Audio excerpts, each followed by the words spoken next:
Dear people, today I will give you a video update on our upcoming project. Project background. As you know, your company name is EPE Vehicles. For your company wants to market a car, a new electric car, but they want to know a driving strategy for the people that buy the car, so they know how much energy they will consume during city driving. For that, we will come up with a good driving strategy, a generic driving strategy. People that buy the car can use a driving strategy to use less energy while driving in the cities, so they won't have to charge the car that much. To be able to do that, we will come up with an energy model so you can see how much energy a car actually uses and at what speed, so people can implement this during their driving. This project is pretty challenging. It requires different specializations. For instance, a lot of coding and a lot of physical research. But we have split all those tasks among different people, so we will be able to meet the deadlines. And we'll come up with a very good solution. Problem statement. During this project, we will face different problems. First problem that we will say is that we have to make a tank-to-wheel analysis. The tank-to-wheel analysis means that we have to measure all the energy consumption for every different part, so we can see how much energy this part actually consumes. With this, we can assume the overall energy the car uses, and we can use this in our measurements and our calculations. Next to that, like I already said, we will come up with a generic driving strategy that people can implement during the city driving, so they will use less energy. Next to that, we will make a speed measurement system, because during our testing, we will do the testing with a remote control. And on the remote control, you can't see the speeds, but we have actually done the research what speeds we need to drive. So to be able to actually drive at the exact speed, we will code something on the LED bar, so we can see at what speed we're driving and what part of the track. So it will lose the least amount of energy. Next to that, we need to implement the toll system and make it working on the car. In real life, you can use the toll system to automatically pay tolls on the highways and on roads like that. But during our testing, we will use it as a device to calculate the lap times and to see where our car is currently on the track, so we can do the research with that. Overview work approach. To be able to actually meet the deadlines and to fulfill your request, we have divided the tasks among all the people in our group. The different specializations, we gave those specializations to the person that thinks that he can solve the problems with that specialization the best. We put two people on every specialization, but those two people don't have to do it alone. You can always ask for help, and when something is done earlier, we give each other help, so we'll have a better outcome. Next to that, we have planned 2 meetings every week. One meeting is 4 hours, and the other meeting is also 4 hours, but it's 1 hour with a tutor, so we stay on track. But for our tutor, we have also made a planning. He asked us if we could do that, so we actually did. And for every meeting, we assigned a group leader, and the group leader makes a planning for what we want to have done and when, and all the deadlines. After the group meeting, we evaluate all the things we have done, so we actually can meet our deadlines, and if something is not done well, then we can adjust the work that everyone needs to do, so we will actually meet those deadlines. We have actually already done some stuff. We have, for instance, done some coding already on the speed measurement system. We are already done with making the bottom plate, and our test plans are already handed in, and 2 of them are already correct, so we can perform the tests. Upcoming contents. My group mates will tell you about the following upcoming contents.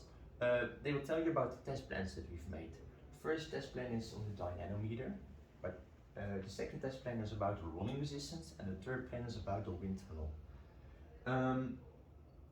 Yeah, they will tell you more about it because obviously they know more about it because they've prepared.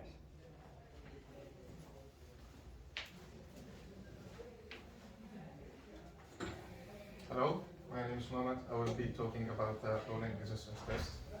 The main goal of the rolling resistance test is to calculate the rolling resistance coefficient, and we will be doing that using the costing down principle because it's one of the best ways to do that. The main goal of that is to calculate the forces acting on the car to in the end calculate the rolling resistance coefficient, and for that we will be pushing the car since the electromotor won't be working. So we will push the car to reach a certain speed and then leave it coast down till it stops, and we will use we will calculate the speed and the time it has used to calculate in the end the average acceleration, and using that and the second Newton's second law, we can calculate the total force because we already have the mass of the car as well, and we have to do the test twice because we will do it one time without the electromotor attached and one time with to calculate the effect of the electromotor having on the rolling resistance. And since we made some extra parts for the car, we are interested to see if that will affect the air drag or not. So maybe we will use the bottom plate and the rear wing to know if that affects that or not. And using this law, we can calculate the rolling resistance force, and after that, we can simply derive the rolling resistance coefficient. And that was it about the rolling resistance test. So the second test we want to talk about is the dynamometer test. The main goal of the dynamometer test is to learn about the motor, know how much energy it uses at different motor speeds, at different loads. So for that we prepared a load road profile which we will use with the dynamometer test to find the energy consumption at different speeds or different force loads. With that data we can calculate the efficiency of the motor as well as the energy consumption with different driving conditions. We tried to create a load road profile so it corresponds to city driving. And to calculate the efficiency, we'll use the formulas like power of the motor on the wheels, which is just torque times angular velocity. Power on the motor, which goes from the battery, so it's voltage times current, and of course the formula for efficiency, which is just dividing those two. With those values, we can create an accurate map of the energy usage, and staying in the area where the efficiency is the highest, we can create the perfect driving strategy for the final test. Now I will give the stage to my friend who will talk about the air drag tests, wind tunnel. Hello everyone. Today I will be talking about our model's aerodynamic, future aerodynamic properties and what we decided to do with our model. So at first we had a couple ideas what we are going to do with the car. One of them was just to add as much downforce as possible, do the fastest lap, and just hope that the shorter time we spend on track, the less energy we use. But everyone knew that that wasn't an option. Our second thought was just keeping the body straight, stock, and trying to optimize all of the other aspects of the car to reach maximum efficiency, because we knew that the speeds wouldn't be too high on the track for aerodynamics to have any significant impact. Another idea we had was to have a lot of lift force on the body, so the car would try to lift it up, so we could decrease our powertrain losses from all of the gears meshing harder than they should. But then we realized that we will not have enough speeds, and if we were to have enough speed, the aerodynamic resistance would be, again, too great. So we decided to stick with the fourth option, which is trying to make the body as airstream as possible. So we made one big bottom plate, which extends through the back of the car. You can see our rough template we used while making it. So during the test, which will be done in this wind tunnel, you can see a draft of the tunnel. We will try to find optimal speed of the car in compliance with the engine efficiency. Then we will test our manufactured body parts, if they're strong enough to withstand the loads. So how the test will go, we will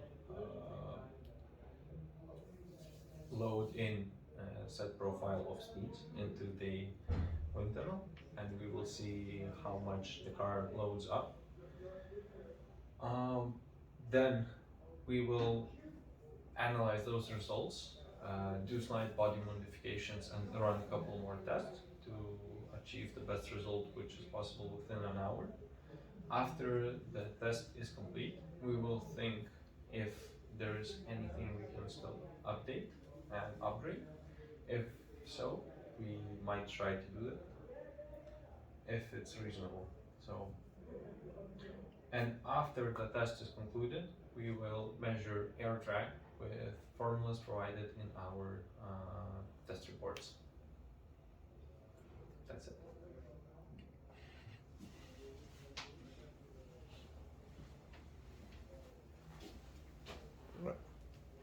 It's fine.